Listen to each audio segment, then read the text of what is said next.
Buenas noches. Llegamos a una entrega más de su programa Poder y Justicia.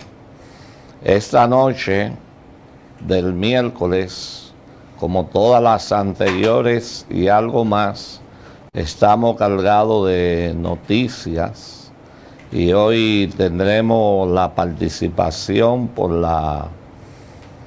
Zoom del expresidente de la Cámara de Cuentas, el licenciado Andrés Terrero Alcántara. O sea que no se muevan de ahí. Con ustedes la comunicadora y reina de este espacio, Yadiris Disla. Muy buenas noches, amigos televidentes. Gracias nuevamente que nos dejan entrar en sus hogares para mantenerlo informado de todo lo acontecer nacional e internacional. Mi compañero, ingeniero Horacio Ruiz. Muy buenas noches, amigos televidentes, aquí esperando llenar las expectativas que ustedes tienen sobre nuestro programa. Profesor. Bueno, mi primer análisis es que estoy consternado con lo que está pasando en el planeta Tierra y principalmente en nuestro maravilloso país. Dicen que después de la pandemia, los seres humanos hemos quedado enfermos de la mente y que los gobiernos no se están ocupando de esa situación y le han dado rienda suelta, y asimismo van los acontecimientos de asesinatos en este maravilloso planeta.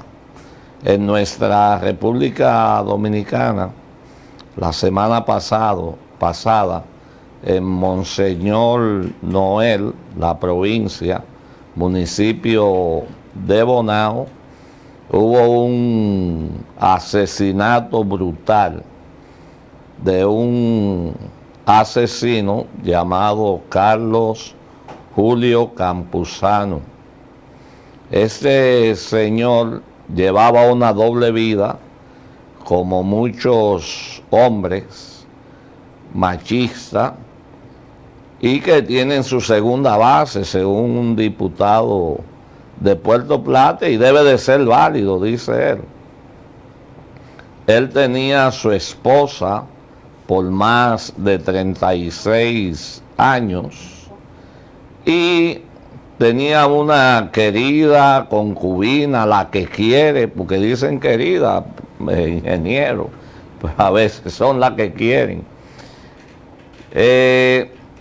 Y la querida parece que era medio alegre, aunque tenía 5 hijos que no eran de él ninguno. Pero ella recibía visitas de amigos. Y él un día fue celoso y le dijo, aquí vienen muchos hombres.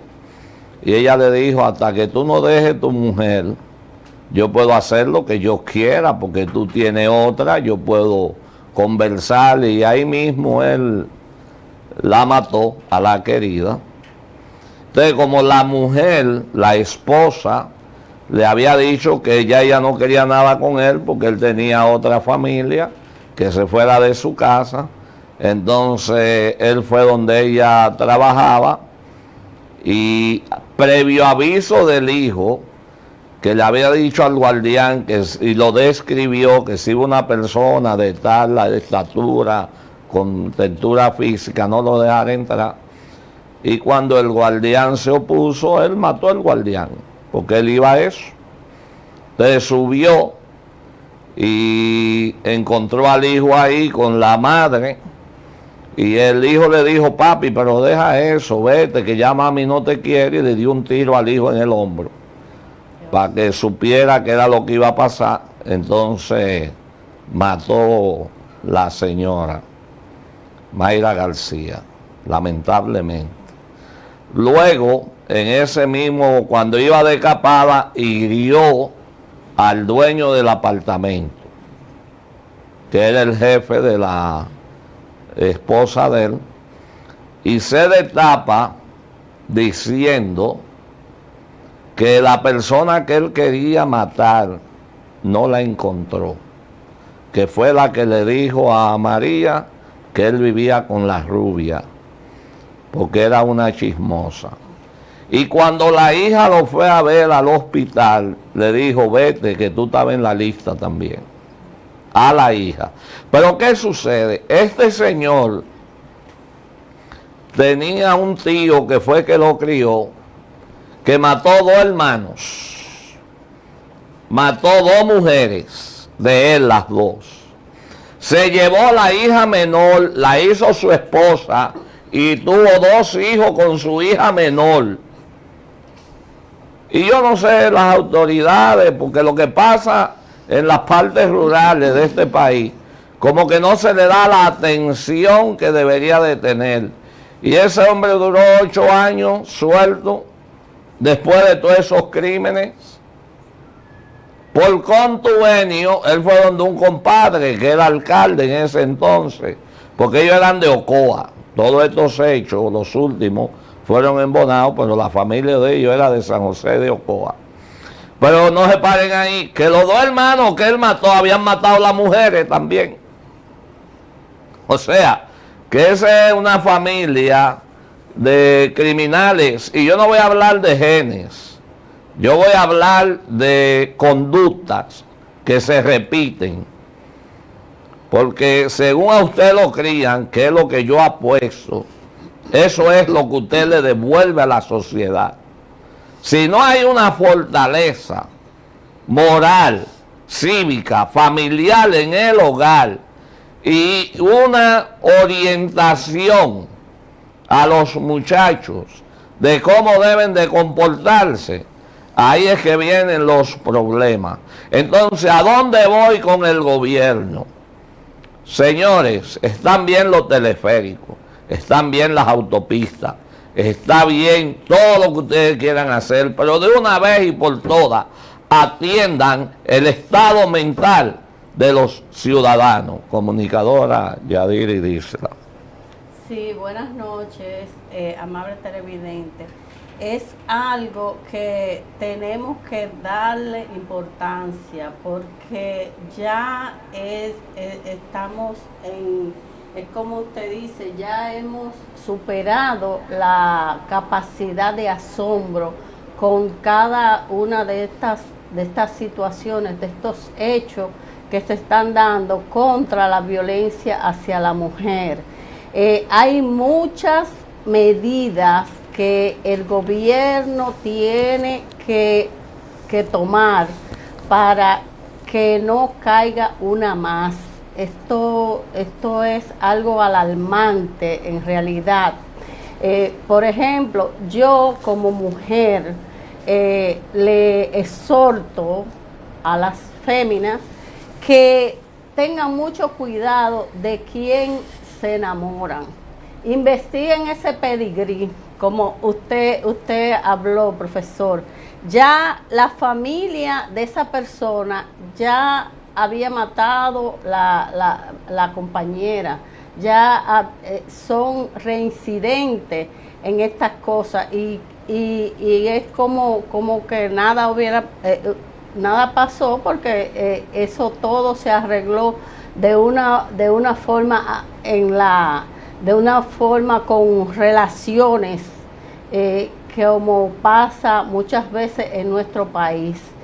Ya tenemos que cada una empoderarnos y ver cuando la situación se torna peligrosa. Porque usted, ese hombre, lo conoce, tiene un enamoramiento, esa persona, después ya que tiene una relación formal, esa persona va cambiando sus actitudes. Esos son todas unas señales de peligro. Ya no es la misma persona que usted se enamoró, ya esa persona empieza a tener forma violenta. Ya usted ve que ya hay palabras, porque cuando hay una violencia, empieza primero con el maltrato verbal.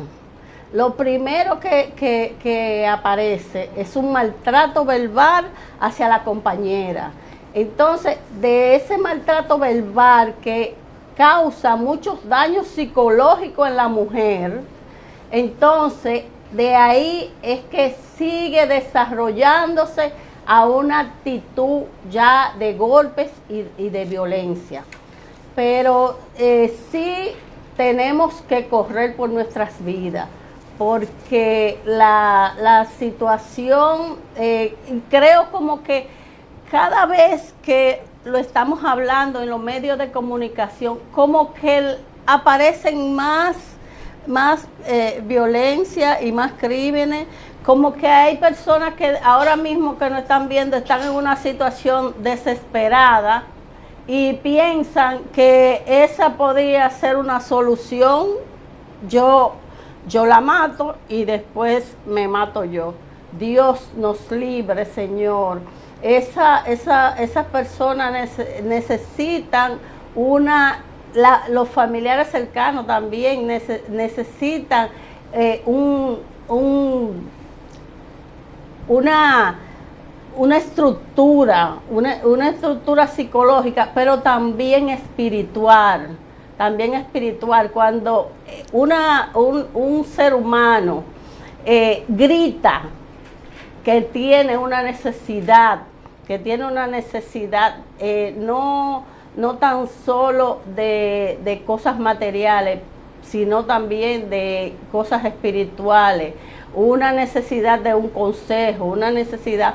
Amigo televidente, si usted está quizá en una encrucijada, que usted se siente desesperado, busque una ayuda psicológica, busque un consejo, busque de una iglesia. Muchas veces la iglesia ayuda a que las personas liberen muchos traumas y muchas situaciones que ellos no tienen control de cómo lo van a resolver, porque es que lo que mal empieza, mal termina, y eso es algo que tiene siempre consecuencias, no tan solo para él y su familia, sino también para la otra familia, esos hijos, porque estamos hablando también de físicamente cuando desaparece la mujer, pero y los hijos, esos niños quedan marcados de por vida,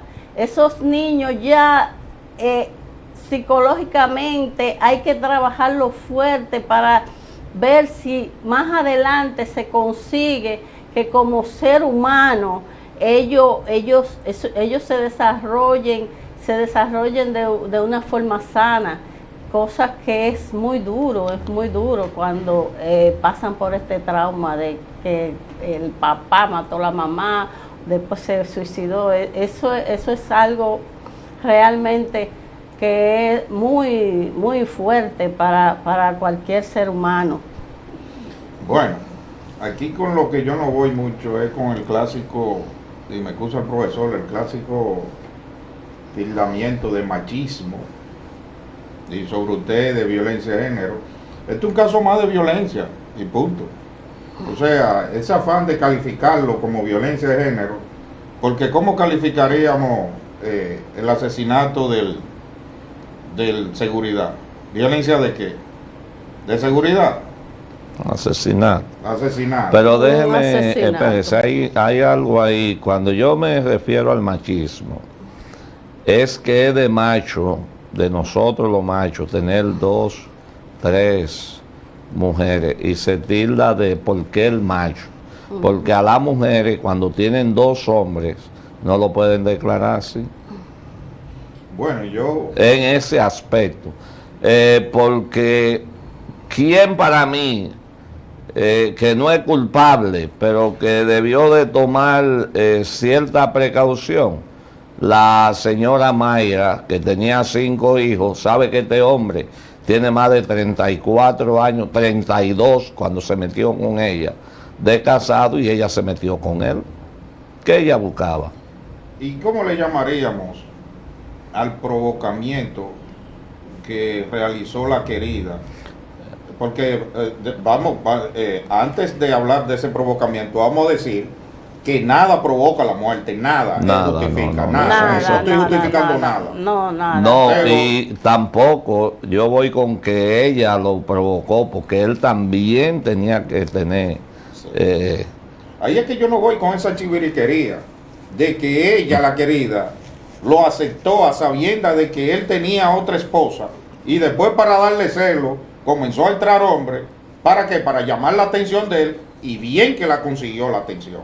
Esa chiviriquería, eso es lo que hay que calificar de ahora en adelante, impedir esos provocamientos de las mujeres, porque lamentablemente van a seguir aconteciendo este tipo de tragedias. Ojalá y que no. Y no es Ojalá por y que machismo no. ni por nada. Es muy triste, Pero es nada. muy triste en nuestro país que se den ese tipo de acontecimientos. Bueno, Vámonos con un tema hoy de política, que es el nuevo modelo de bocina política que se está implementando, que está implementando el PRM. Para esto se recurre a la contratación de jóvenes para hacerse ver como personas independientes y así crear un ambiente para que el interlocutor lo perciba como un apolítico. Un apolítico es una persona que no le interesa la política, y de esta forma, al presentarse así, el interlocutor, la persona que está en conversación, pues lo percibe como con un criterio objetivo, o sea, una persona objetiva que le va a hablar con sinceridad. ¿Qué pasa? Este tema lo traje yo porque yo tuve una conversación con un estudiante de la UAS, que yo estaba ahí en la sede oriental, y habíamos 4 personas hablando de política. Estábamos hablando de Leonel Fernández. ajá. Él estaba como a 20 metros. Alta política. Alta política. Sí. Esa es la buena. Sí. Entonces, este joven estaba como a 20 metros de nosotros y vino con su silla, o sea, se molestó. Ya esa acción lo descalifica como apolítico porque se interesó, se molestó. Pero, aún así, él se presentó como un apolítico, una persona desinteresada. Lo aceptamos en la conversación. De una vez entró a equilibrar la conversación hablando mal de Leonel Fernández. Comenzó con que él vivió. No, es que no podemos vivir los tiempos de Leonel Fernández, vivir. Si yo le pregunté, como lo veo joven, ¿cuántos años tú tienes? Oh, él me dijo 28 años. Y yo, 28 años. Pero espérate, tú naciste en el 1995. En el primer gobierno de Leonel tú tenías 1 año de edad. Y cuando inició el segundo gobierno tú tenías 9 años de edad. Y cuando lo terminó tú tenías 17. O sea, tú ibas por una niñez y una adolescencia. Que no voy a decir por aquí qué le dije sobre lo que piensan los adolescentes, pero con ese vigor, ese vigor, hay que pensar en otra cosa. Entonces, ¿qué es lo que tú viviste? Parece que tú Ingeniero, usted quiere ponerle la mente mala a la gente. No, pero y un muchacho de 17 años va a estar pensando de que en la forma de gobierno de un presidente. No, hombre, eso es lo que está pensando en encaramarse para dar su acechadita. Digo, ya en estos tiempos no se acecha. Bueno. Ya no hay nada. Bueno, pero ¿qué pasa? No es que ya no hay que acechar. Ya no hay que acechar. Porque lo que nosotros acechamos ahora anda libre en el mundo. Exactamente. Anda a la vista. Anda a la vista. Entonces, continuamos y él hizo una segunda intervención diciendo que Leonel debía retirarse. Yo le pregunté, ¿qué tú estudias? Me dijo administración de empresas. Y le digo yo, ¿a ti te gustaría que después de tú forrar una empresa y tú con 68 años de edad más o menos, los que no trabajaron por tu empresa vengan y se reúnan para pedirte a ti que abandone la empresa porque ya tú estás viejo y debes dar paso? ¿A ti te gustaría eso? Me contesta cínicamente que si llega el momento él lo haría. Y yo, no, tú me estás contestando así para que yo me lleve de tu cuento. No sea cínico, mi hijo, desde niño. Continuamos Y él me dijo después de que esa es la verdad, usted habla así porque la verdad le duele. Y yo le contesté ¿Cómo? a él, te voy a decir una verdad que te va a doler. ¿Tú sabes cuál es? Deja eso de estudiar administración de Estado. Ay, Porque usted tiene 10 años en eso y la carrera lleva 5 ay, años. ay, Entonces ay, deje ay, eso. ay. Usted no da para eso. Y ese cuento de que la universidad, que la UAS es fuerte, dura y cosas y los problemas, ese No, cuento eso tú se lo es. dirá a otro, pero yo estoy desde el 84 en la UAS. Entonces vamos a continuar con por qué yo, este es un motivo donde yo corroboré, donde yo confirmé, con una locución de Somos Pueblo en la cual ellos llamaron la atención de la nueva forma él presentó una imagen de una carta que dice, hey chicos, vamos con esto, como del PRM, a ese grupo, y dice que a esos muchachos le paga 70,000 pesos. Oye bien, 70,000 cohetes. ¿Qué cosa esto? Cónchale. Entonces, estamos en una forma terrible de captación de votos a través de la manipulación y el engaño, pero también estamos engendrando parásitos funcionales. Porque señores, yo tengo una cuñadita que gana 20,000 pesos y es graduada de contabilidad y fue una lumbrera para mí que se graduó con honores. ¿Cómo? ¿Y cómo este muchachito, este engendro va a ganar 70,000 cohetes? Él se va a creer el productivo. Él va a ver el engaño y la manipulación como algo productivo, se va a sentir un ente funcional. ¿Y qué va a hacer? En el futuro se va a convertir en un vicioso del dinero fácil. Ese va a ser un futuro ladronazo. Eso es lo que están engendrando los PRMistas ahora con esta política. ¿Cómo un muchacho usted le va a poner 70,000 pesos mensuales en su bolsillo para que se crea a él como que ya es productivo? A los universitarios, a los estudiantes, le voy a dar un consejo cuando se le acerquen estos muchachos. Nunca ponga el estatus de una persona por encima del peso de sus argumentos. En este sentido, cuando se le presenten de que como independiente, no ponga esa condición de que de supuesto independiente, desinteresado de la política, por encima del peso de los argumentos que él esgrime. Si no son sólidos, no le crea. Y no le crea de que es apolítico. Aquí nadie se molesta en hablar de política siendo político. ¿Qué sucede? Vamos a analizar rápidamente por qué Luis Abinader hace esto, recurre a esta medida de captación de votos. Bueno, sencillamente porque no tiene argumentos sólidos, por lo que dije más atrás, para presentarlo. Tiene que recurrir a la manipulación y al engaño, y tiene que enviar un joven. Como dicen los evangélicos, cuando ven una mujer buena moza, dicen de una vez, ese es el demonio, ese es Satanás, vestido de gente. Entonces te mandan estos muchachos demoníacos a engañarte. Ahora bien, ya para terminar, si fuese presentar a Leonel Fernández, qué fácil y qué cómodo hubiese sido presentar a Leonel Fernández. Porque ahí en la UAS, estando en la UAS, ese estudiante le diría, ¿cómo llegaste? Oh, yo vine en el metro. Ay. ¿Tú sabes por qué tú viniste en el metro? Por la visión de Leonel Fernández, que construyó el metro. Porque si Leonel Fernández no hubiese sido presidente, todavía estuviésemos viajando en guagua. Porque ese sarcasmo de burla que tenían, del Nueva York chiquito que siempre soñó Leonel Fernández, míralo ahí. Y ellos lo están proyectando, porque ellos lo están siguiendo. ¿Tú sabes por qué cuando viene en carro llega rápido? Por todos esos elevados y túneles que construyó Leonel Fernández. Que el PRM en Hipólito Mejía dijo que lo iba a llenar de yuca. De yuca y de batata. De yuca y batata.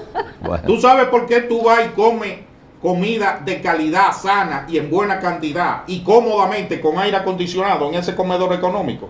Porque eso lo construyó Leonel Fernández.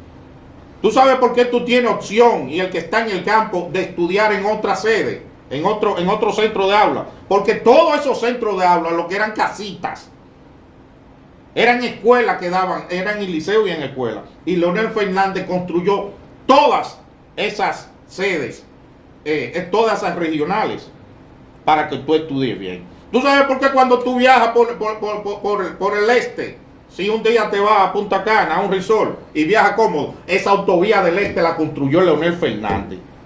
Y si viaja cómodo por el Cibao, es porque la ampliación la construyó en un 70% Leonel Fernández, Balaguer la dejó en un 30%. Entonces, es fácil y cómodo promover a un candidato como Leonel Fernández, porque todo está a la vista, son argumentos sólidos. Hasta aquí, profesor. Vámonos a la primera pausa, Arsenio. Y no se muevan de ahí, que viene el segmento de Johnny Roa Cruz, curiosidades bíblicas.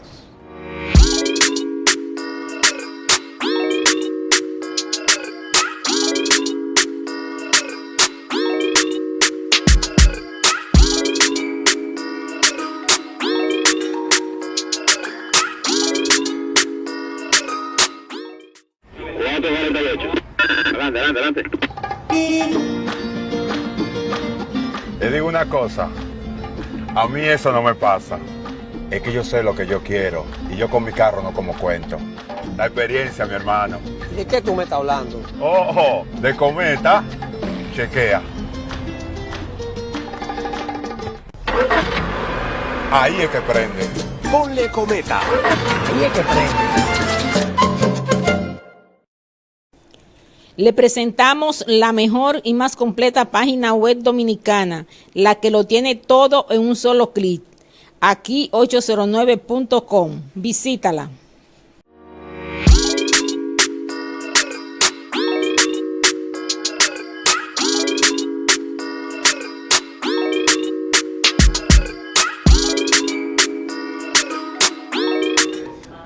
Bueno, muy buenas. Llegamos a la sesión más importante, que son las curiosidades bíblicas con el señor Johnny Roa Cruz. Adelante, Johnny. Muy buenas noches. Bendiciones de Dios para todo y cada uno de nosotros. Gracias al Todopoderoso por permitirnos llegar hasta sus hogares a través de su programa Poder y Justicia. La semana pasada tratábamos de hablar y lo interrumpimos por un acontecimiento realmente que entendí yo que valía mucho la pena. Pero hoy retorno a lo que quería conversar. Mire, los acontecimientos históricos que acontecen en la humanidad son cíclicos.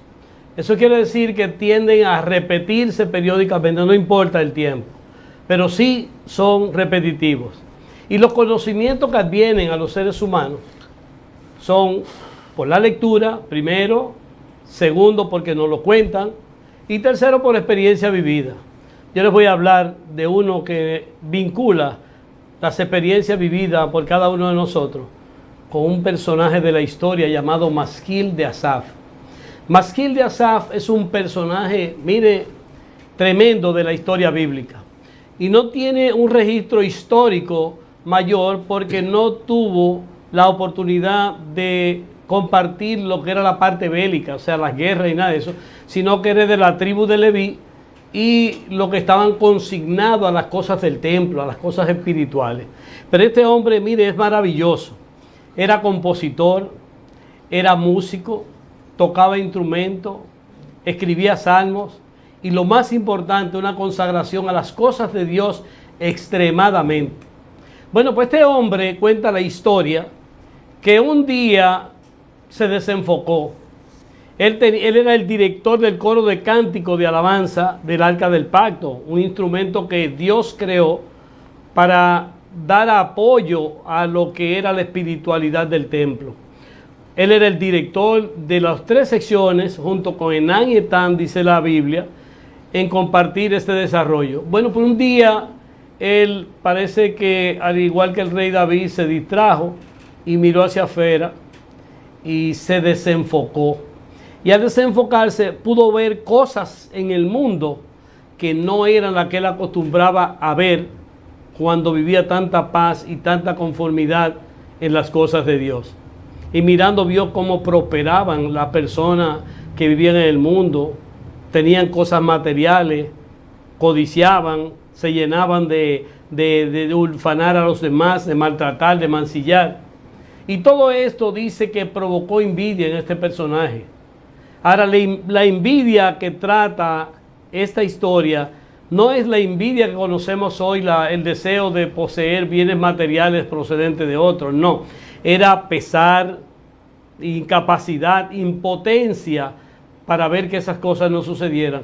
Y en vez de orar a Dios, pedir a Dios una explicación que se la hubiera dado porque era un hombre completamente entregado a Dios, lo que hizo fue que se retiró a su casa. Y allá, después de muchos días, entonces tuvo la idea de retornar al templo. Y allí tuvo una comunicación a través de una revelación con Dios, en que le dijo que eso eran cosas efímeras, que la riqueza de las cosas materiales y las aspiraciones del hombre en la tierra son pasajeras, que la única realidad que debemos tener nosotros presentes es la que provienen de Dios del cielo. Son aquellas cosas que tratan de la paz y el amor y la conducta que bajo la convivencia con Dios nosotros alcanzamos. Bueno, y Masquil de Asaf tuvo una reflexión. Y miren lo que escribe Masquil de Asaf. Voy a leer algunos párrafos del Salmo 73, donde él reconoce que haberse desenfocado y haberse puesto en aquellas cosas que son del mundo, lo único que acarrean es sufrimiento, infelicidad, y que esas pertenencias son efímeras. Leo en el Salmo 73 lo siguiente: ciertamente es bueno Dios para con Israel, para con los limpios de corazón. En cuanto a mí, casi se deslizan mis pies, por poco resbalaron mis pasos, porque tuve envidia de los arrogantes, viendo la prosperidad de los impíos. Y más adelante, me hubiera gustado leerlo entero, pero más adelante ya en la parte final, mire cómo Masquil de Asaf reconoce: ciertamente los que se alejan de ti perecerán, tú lo destruirás, a todo aquel que de ti se aparta. Pero en cuanto a mí, el acercarme a Dios es el bien. Ha puesto a Jehová, el Señor, mi esperanza, para contar todas tus obras. Esa es la realidad que tenemos que vivir. No se desenfoque cuando usted tiene la oportunidad de contar con Dios. En Dios encontramos paz, tranquilidad, amor y un futuro muy promisorio, que es algún día, a través de nuestra conducta, alcanzar la oportunidad de convertir en buena lid la gloria eterna. Que Dios te bendiga en esta noche. Magnífica, como siempre, la participación del Johnny Roa Cruz. Vámonos a una breve pausa y venimos con la entrevista al licenciado Andrés Terrero Alcántara, expresidente de la Cámara de Cuentas.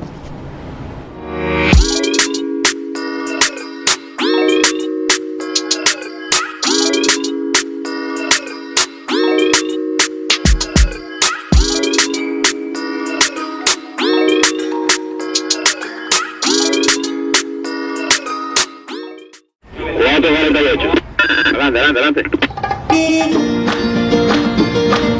Te digo una cosa, a mí eso no me pasa. Es que yo sé lo que yo quiero y yo con mi carro no como cuento. La experiencia, mi hermano. ¿De qué tú me estás hablando? Ojo, de Cometa, chequea. Ahí es que prende. Ponle Cometa. Ahí es que prende. Le presentamos la mejor y más completa página web dominicana, la que lo tiene todo en un solo clic. Aquí 809.com. Visítala.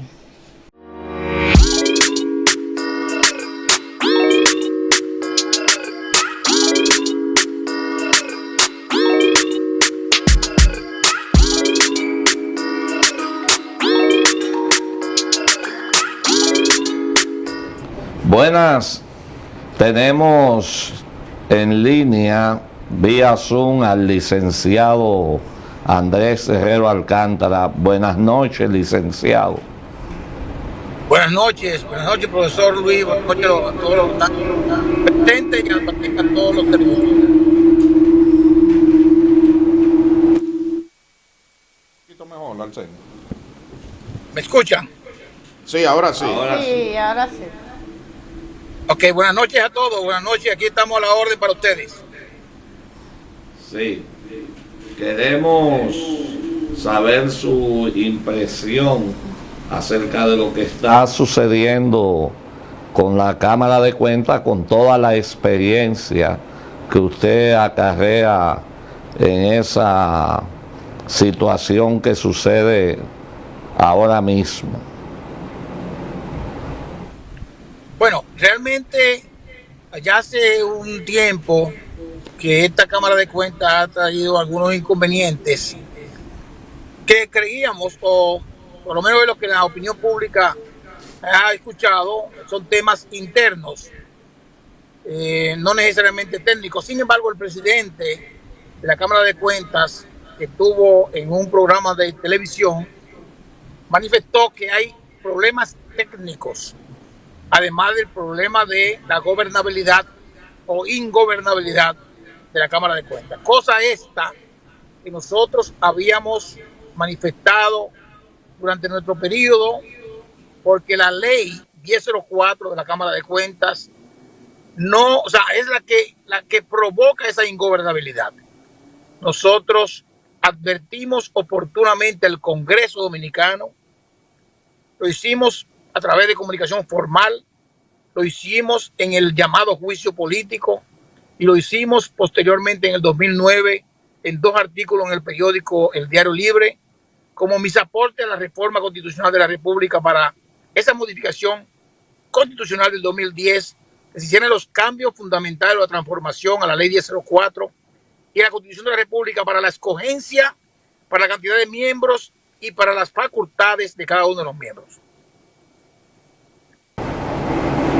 Bien, entonces, licenciado, entonces la Cámara de Cuentas no es independiente como el sueño que se está tratando ahora con el sistema de justicia, según lo que usted está expresando. ¿Es independiente o no? No, yo no he dicho eso. La Cámara de Cuentas es independiente. Es un órgano superior de fiscalización del Estado Dominicano que no reporta a ningún otro poder. Es un poder especial que se escoge por elección indirecta del Senado de la República, pero no reporta a nadie. Se supone que sus miembros son independientes, son imparciales, tienen que ser apolíticos en las funciones que ocupan y además son técnicamente, diríamos que la parte fundamental, profesionalmente y ético. Como sabemos, usted fue parte también de un juicio político y tengo informaciones de que la parte fiscal la lleva la Cámara de Diputados y la parte judicial el Senado cuando se va a interpelar, por ejemplo, la Cámara de Cuentas. ¿Qué de verdad hay en eso? Adelante, aquí estoy. Le decía que según he escuchado, la Cámara de Cuentas, el que hace de fiscal es la Cámara de Diputados y el que hace como de juez o establece el juicio es la Cámara del Senado. ¿Qué de verdad hay en eso? Exactamente es así. Cuando existe un juicio político para cualquier entidad o persona que requiera de eso, lo que tiene que primero ocurrir es una investigación primero de una comisión especial que crea la Cámara de Diputados, que esa investigación debe concluir en si hay argumentos suficientes para llevar al Pleno de la Cámara de Diputados para que se cree un juicio político a alguien en particular. En ese momento la Cámara de Diputados actúa como fiscal y entonces pasa al Senado, que actúa como juez, y es donde entra lo que es el juicio político que no es como un juicio, porque Aparentemente aquí se ha cambiado. No sé, en la nueva constitución hay transformaciones, pero cuando me tocó a mí no era un juicio, porque el juicio usted va a que lo descarguen o a que lo condenen. En el caso de nosotros, no fuimos para eso, sino que fueron para que te condenaran o para que renunciaran. Que eso es una falta de justicia real, efectivamente. Sin embargo, aquí los senadores, los diputados que le han preguntado sobre esta problemática actual, o que dice que primero la palabra es juicio político, y no es correcto.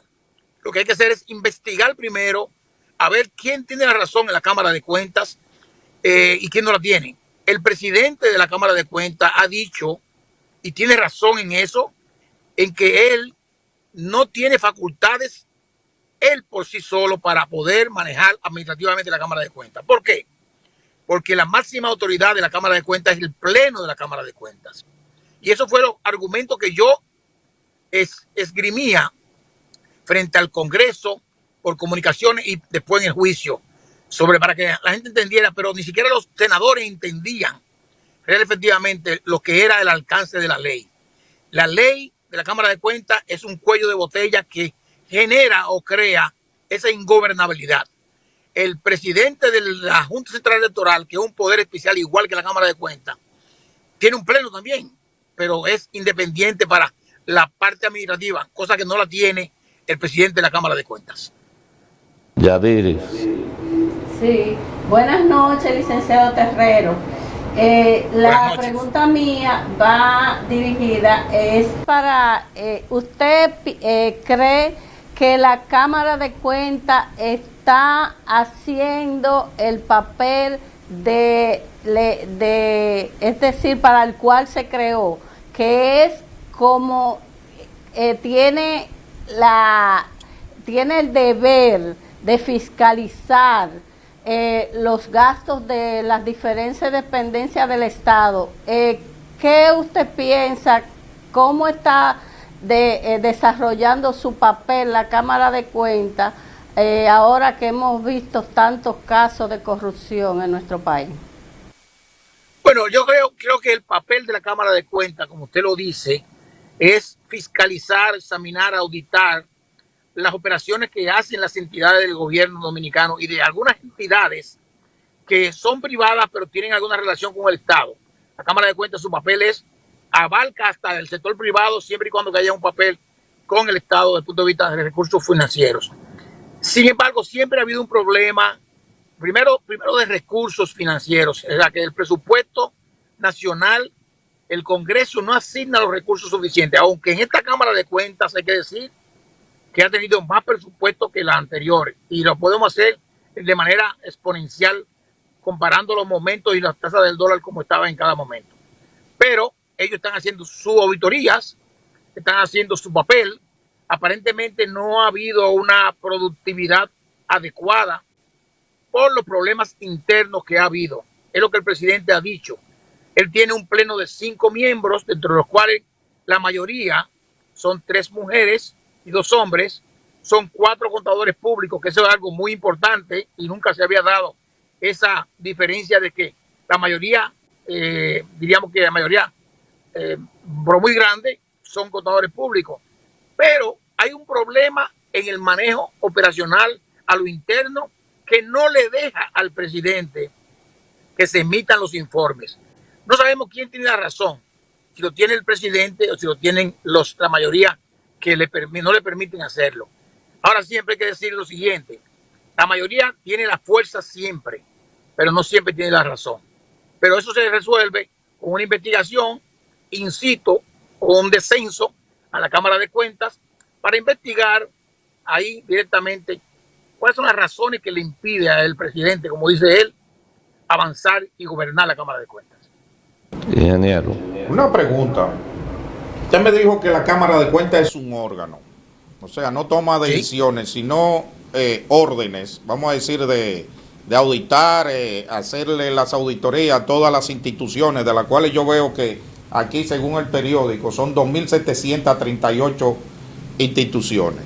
Ahora bien, ¿cuál es el proceso común cuando hay un rumor de corrupción en una institución pública? ¿Quién es que solicita a la Cámara de Cuentas una auditoría de esa institución y cómo procede todo hasta el final que sea sometido el incumbente de dicha institución?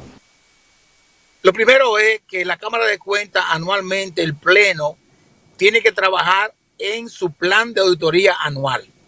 Eso lo hace basado en varios factores, pero entre los principales es que debe auditar a las entidades del Poder Ejecutivo que tienen mayor impacto en el presupuesto. Ese plan puede variar, y puede variar primero porque se entienda que hay alguna denuncia pública o que la Cámara de Cuentas haya tenido informaciones de que hay algo incorrecto y ellos pueden incluir una entidad cualquiera. Además de eso, la población civil, la sociedad civil, puede mandar comunicaciones a la Cámara de Cuentas diciendo que quiere que auditen una o cual entidad, pública o privada, si tiene interés con el Estado. Ahora bien, las auditorías, cuando se terminan o cuando se realizan, pueden tener aspectos que puedan tener responsabilidades penales, indicios de responsabilidades penales.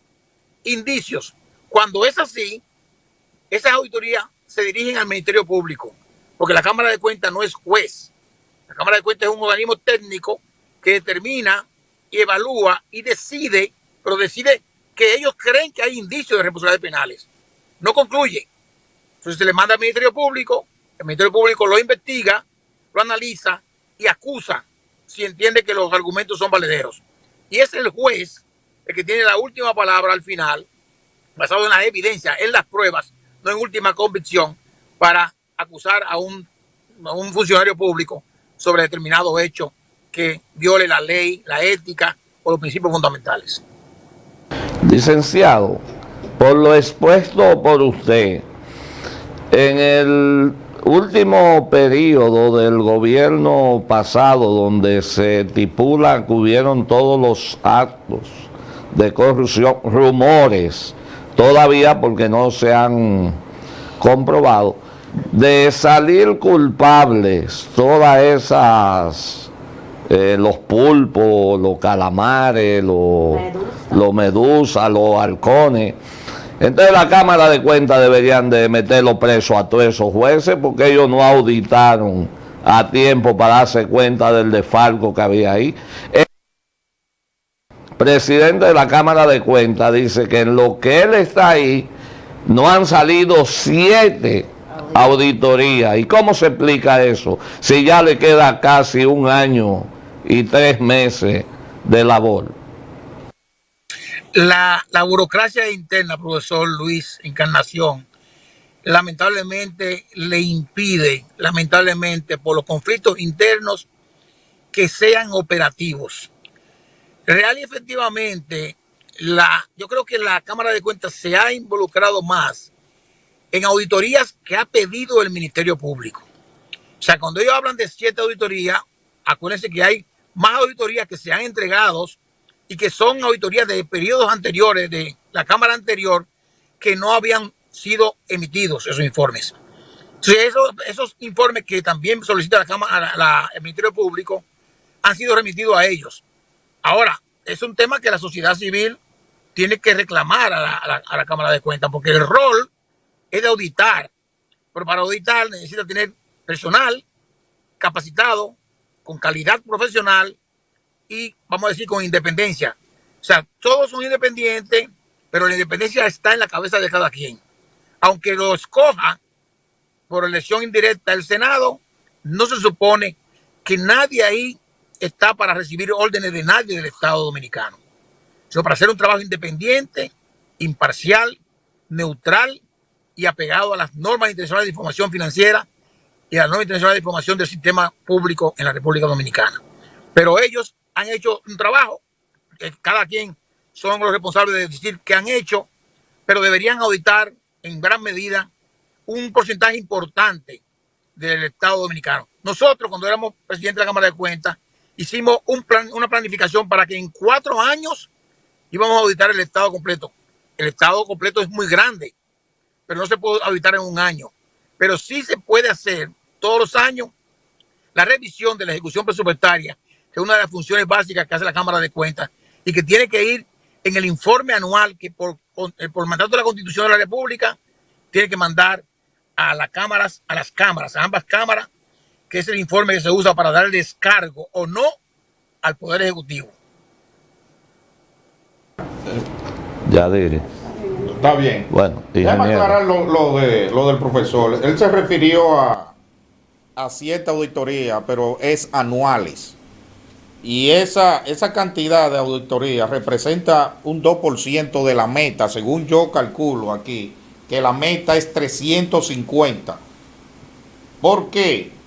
Porque calculé que de un 13%, que 356 auditorías representa un 13% de las instituciones, según leo en el periódico, por lo que representa 2.738. Bien, aclarando esos datos. Ahora bien, la ingobernabilidad se debe a que las auditorías son seleccionadas o son selectivas. Dame tal auditoría. O sea, la Cámara de Cuentas no tiene esa independencia de remitir las auditorías, tirarle la pelota a la cancha del otro, al Congreso, que es el fiscal, toma las auditorías, y cuando salga la prensa criticando a la Cámara de Cuentas, bueno, salir yo, si yo soy de la Cámara de Cuentas, decir no, allá está el Congreso con todas las auditorías en sus manos, es él el que decide, porque la percepción que hay en el pueblo es que la Cámara de Cuentas es una Cámara de Cuentos que no trabaja. Esa es la percepción. ¿Por qué no se limpian los incumbentes de la Cámara de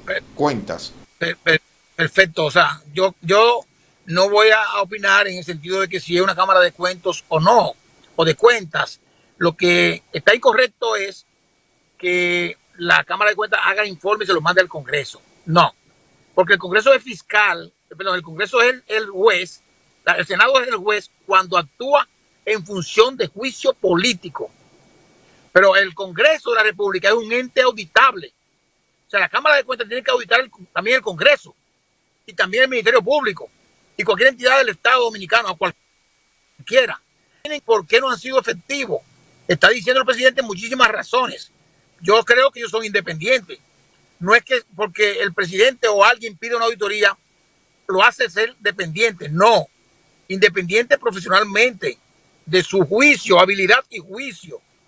Por lo tanto, lo que hay que analizar es por qué no son más eficientes.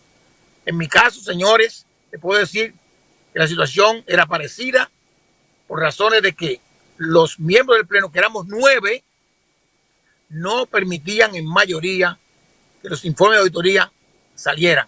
Y dejamos en un año más de 100 informes de auditorías prácticamente terminados que no pudieron saber porque no aprobaban el Pleno, porque todos los informes tienen que ser aprobados por el Pleno, que es la autoridad máxima de la Cámara de Cuentas, no el presidente. Licenciado, esta pregunta usted me la responde si está dentro de su... ¿Qué opinión le merece que el presidente de la Cámara de Cuentas diga que él es un preso de confianza? Es una expresión inadecuada. Su presentación, inclusive, yo he dicho que no estuvo adecuada. Él no tenía que ir a un programa de televisión a decir lo que dijo. Además, él no es ningún preso de confianza, porque él puede actuar en todo momento, un órgano colegiado. Si no está de acuerdo, pone su voto disidente y lo motiva por qué votó de manera contraria. Nadie es preso y entonces cualquier cosa pues te puede decir, pues entonces ¿por qué no te vas? No, él es el presidente de la Cámara de Cuentas y tiene que afrontar la situación y cuando no esté de acuerdo votar en contra. Esa es su facultad que él tiene y documentar su voto. Bueno, ¿tienen alguna pregunta? El licenciado estaba en una reunión y nos cedió este tiempo. Si tienen alguna pregunta para terminar. No, yo me imagino que él se refirió a un preso de confianza, quizás al hecho de que no se pueda defender de acusaciones de negligencia o de que no trabaja, o no sé. Entonces, no. Esa percepción, esa imagen que tiene la Cámara de Cuentas, que él no se la pueda defender. O sea, quizás No, no. se refirió a eso, a que es un preso de confianza en No, cuanto a su no, imagen. ingeniero, no. No. Él se refirió a preso de confianza del Pleno. Del Pleno, a lo interno de la Cámara de Cuentas. El Pleno, que se sepa cosas ilegales, que según él se refirió ahí, porque él llama a ese pleno un pleno ilegal. Entonces, hay cosas en contra de la ley. Bueno, yo no sé él si son tiene que ilegales. asumirla como presidente porque No, pero, porque votó el pleno y él es parte del pleno. Pero ¿qué no, pasa? pero no sabemos.